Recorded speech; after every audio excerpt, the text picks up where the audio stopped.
With the first week of the NJCAA season in the books, I look at the highs, the lows, and the interesting things that happened in the Central District in this week's episode. Let's go ahead and jump into the first team, the Kaskaskia Blue Devils. The Kaskaskia Blue Devils opened up this year with 2 games, both against NAIA opponents. Their first game had them playing Missouri Baptist JV, where they beat them 111-38. They shot 44 for 75 from the floor and 8 of 18 from behind the arc, also netting 15 of 20 from the foul line. Leading the way for the Blue Devils was Caleb Jenkins, who was 7 of 10 from the field, good for 18 points. Their next opponent was Brescia JV, where Jenkins again was the leading scorer with 16. Kamari Slaughter and Isaiah Tobel also had a strong outing in these games, finishing in double digits in scoring for both games.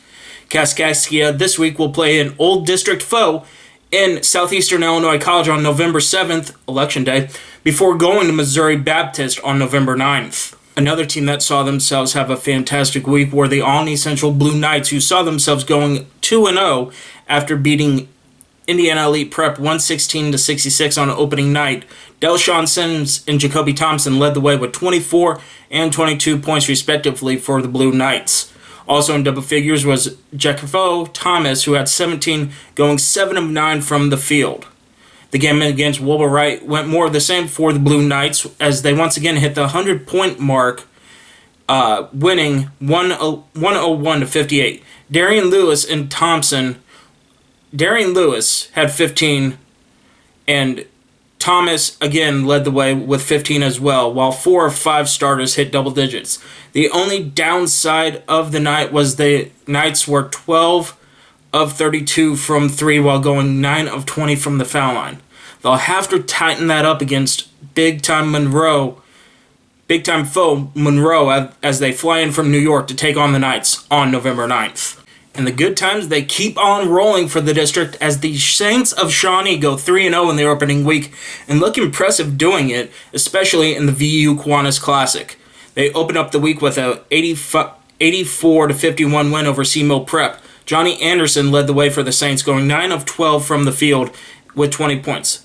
Lincoln Lockhart added 16 in the opening win for the Saints as well.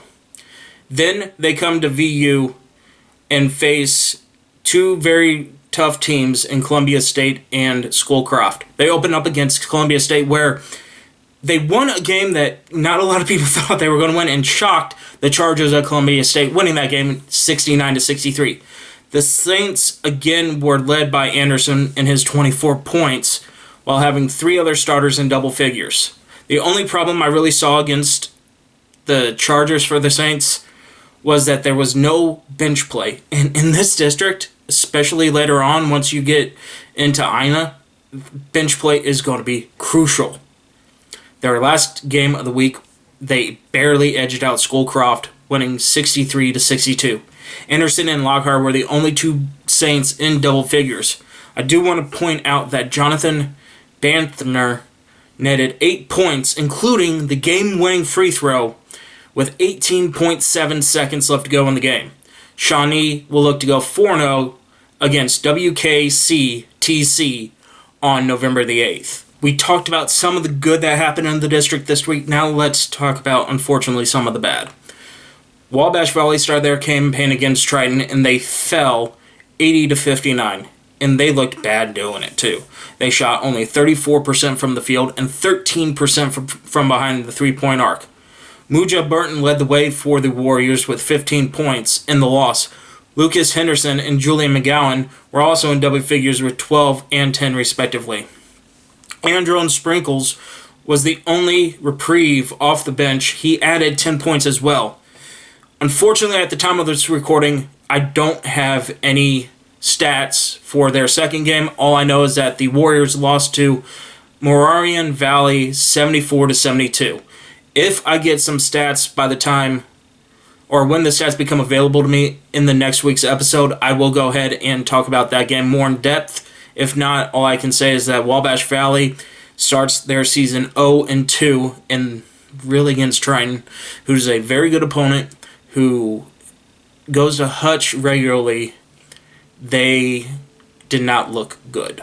So I'll admit to this, and this is where the weird starts to come into play. I was wrong when I said that SWIC didn't play this week. They opened their season against Jefferson College, who just jumped back into the NJCAA, and they won it convincingly, 87-67. SWIC, again, like I said, spoiled Jefferson College's return to the NJCAA, beating the Vikings 87-67 in Hillsboro, Missouri, led by Saxon Hokekeeper with 18 of his 25 points coming in the second half, leading the Blue Storm, who were trailing at the half 38-36. Also helping the Blue Storm out was Dallas Rufus and Kenton Wright, who had 12 points each, while Ethan Briles scored 11.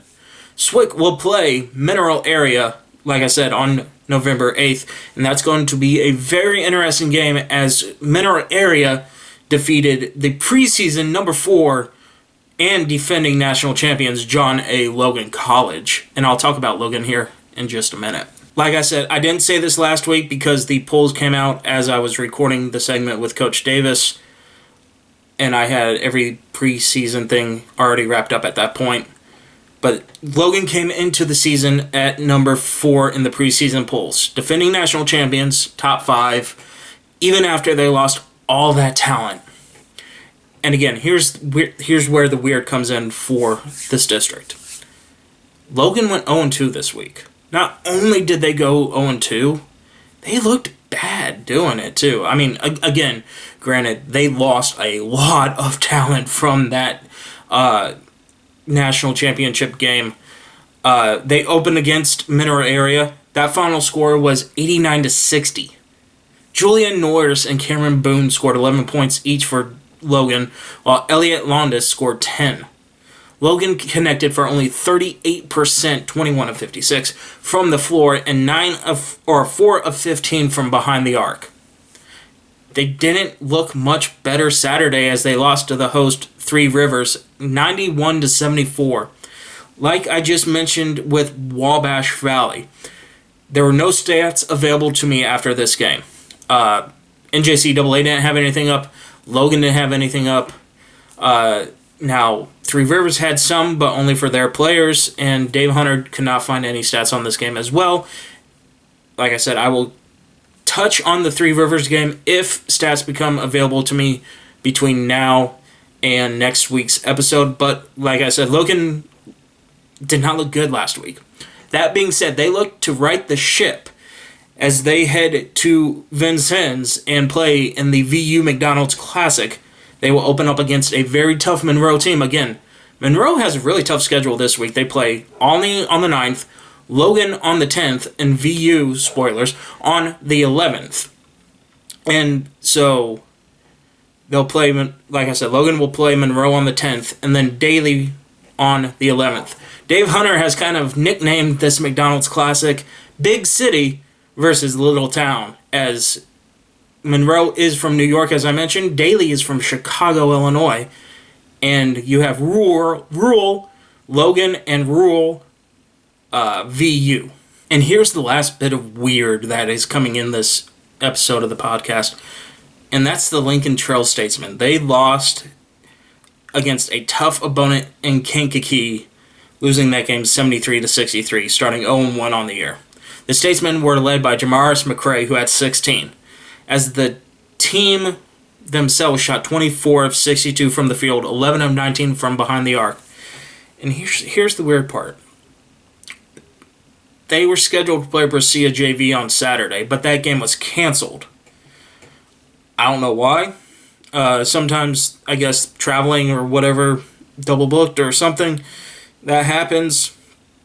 Games just get canceled. It's unfortunate for Lincoln Trail, as they now will have to have a tougher opponent. When they were looking to go 1-1 on the year, they'll have to play Three Rivers instead on November 8th. Now, Three Rivers was originally on their schedule. Like I said, they were looking to go 1-1. Now they're going into that game 0-1. So it's going to be a little bit more challenging for the Statesmen. And the last team, if you couldn't have already guessed, is the VU Trailblazers. VU opened their season with a pair of wins, but these two wins looked polar opposite of one another. On Friday, they took care of business, going from opening tip to closing horn against Schoolcroft, winning 86-45. LeBron Thomas led the way for the Blazers with 18. Chris King, who Coach Davis and I talked a little bit more about in our episode last week. If you haven't seen that episode, go ahead and check it out here. He netted, and Demarion Yates also netted 11 points for the Blazers. The game against the Chargers, however, was weird to watch as the players would jump up to a good-sized lead, and then when you think that they're just going to set it and cruise and win by 30, Columbia State would come back and make it closer and make this game interesting. And they did so no more than a handful of times, especially when it came to the 10-minute, around the 9:30 mark left to go in the game, when Columbia State was able to tie it at 38. But then Vincennes would go off on another scoring run, and they were led by LeBron Thomas again, who scored 21 points. The King twins, Chris and Kent, netted 14 points each, so it was good to see Kent really do that, especially late game when they needed somebody to step up. Kent kind of filled that role temporarily. Has to do it more often, though. But Derek Dixon stepped out for a pair of trays as well, and he finished with 12 points. The biggest thing for me is that their bigs from last year, Michael Bonseonsu, had foul trouble. Coach Franklin said in his post-game conference he has to clean that up. He does. Again, this is just because I know how Coach Frank likes to have his team play. And he had 4 fouls in the first 2 games. With how that team likes to play, you can't have that. They look to clean that up, again, hosting the McDonald's Classic, or as Dave Hunter, the voice of VU, says, City versus Rural, as they play Daly on the 10th and Monroe on the 11th. So Monroe, again, they have a very, very tough opponent.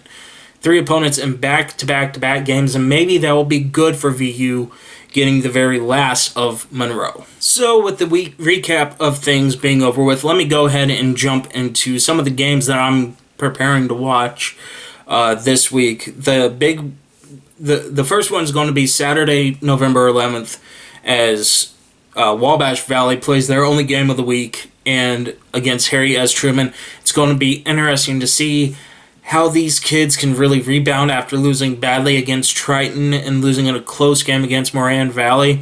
So yeah, that's going to be one game that I'm going to be looking forward to. The other ones are pretty self-explanatory. I think it's going to be watching Logan play in the McDonald's Classic and watching VU play in that same Classic against Monroe and Daly. It is going to be interesting to see how Coach Smith Peters is able to take his team and focus them against Monroe on the 10th, and then kind of start to steer things right against Daly on the 11th, because this is really where Logan last year put things together and started that rattling off of 31 straight after they lost the second game in this Classic. So this is kind of the turning point early in the season for the defending national champions, the Vols. Again, number 4 in the preseason. This is probably going to go up on Monday before the rankings go out. So Logan's probably going to drop considerably, obviously. On the flip side of that coin is going to be VU. They looked good against Schoolcroft. I just went through their breakdown of the game. Again, they out-rebounded their opponents. They played hard. The biggest thing is that their post players got into foul trouble, and that's going to be something that they're going to have to correct very quickly. Like I said in their recap just a few seconds ago, I know how this team likes to play with Coach Frank. It's not a big secret. He likes to go through his post players, and if Michael can't be that guy, then they're going to have to look up. That's why I said last year with Shiloh, he really stepped it up when he needed to. Point production probably wasn't where Shiloh wanted it to be, but he stepped up in the leader role and got those rebounds, got those blocks when they needed him to. So hats off to Shiloh. I wish him all the best. So yeah, it's going to be interesting. They play Daly first, which is I'm not going to say it, because Daly likes to play scrappy, just like Columbia State liked to play scrappy. Columbia State pressed that entire game, so that's probably what VU is going to see more of. And Monroe, let's just see how ready this Mustangs team is going to be, because 3 games in 3 nights. Interesting. They play Olney on the 9th, which is my last game I'm really going to be looking forward to, is that Olney-Monroe game, because Monroe's going to have your freshest legs that night. Then drive. They're probably staying in Indiana because Olney's only about half an hour from Vincennes. So they'll probably stay in Vincennes and then playing that classic against Logan on the 10th, and then finally VU on the 11th. I think if Monroe goes 2 out of 3, that's a successful trip to the Midwest. I hope they go 0-3, but I can see 1-2, 3-0. It just depends on which one of these teams show up early on. That's going to do it for this week's episode of the podcast. I'd like to thank everybody who has made this possible. Dave Hunter, the people who put up stats on the NJCAA, like I said, especially Dave Hunter, because he breaks down these games a couple hours after calling a VU game. So big hats off to him. And again, I use his as points to talk to and add in my own little stuff. So I always like to give credit where credit is due. Dave Hunter does a lot of amazing work, especially on his broadcasts, since he does that all solo. I like to thank the coaches for just allowing me to talk about this district. And again, hopefully I'm able to get some of these guys on. Again, call to action for these coaches. I love this district, even though it sounds like I'm for VU a lot. I want to see everybody in this district do well. I want to see this district thrive, and I think that it will. I think it has in the past, and it will continue to. Hopefully, I'm able to get a couple of you guys on, and we're able to talk and sit and reminisce and have fun. But that's going to do it for this episode again. I appreciate everybody. See you next time.